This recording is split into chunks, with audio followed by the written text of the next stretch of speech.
Hi guys, ito ang ulam natin ngayon, ginataang langka. Ang sarap guys.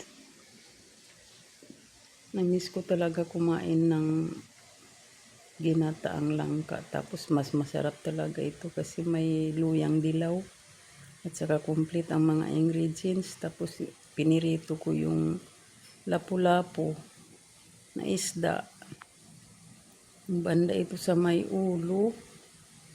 Tapos ito ang inuna ko niluto sa gata. Tapos nilagay na lang sa plato muna. Tapos ilagay naman ang ano yung langka para hindi maghalo. Baka yung mga buto-buto ba ng isda. Saka itong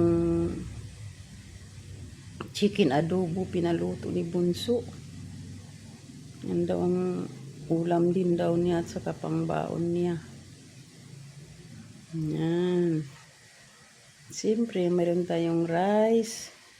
And guys, sana nagustuhan ng ating video for today. Thank you so much guys for watching. I love you guys. Abangan ang susunod pa natin mga videos. Thank you.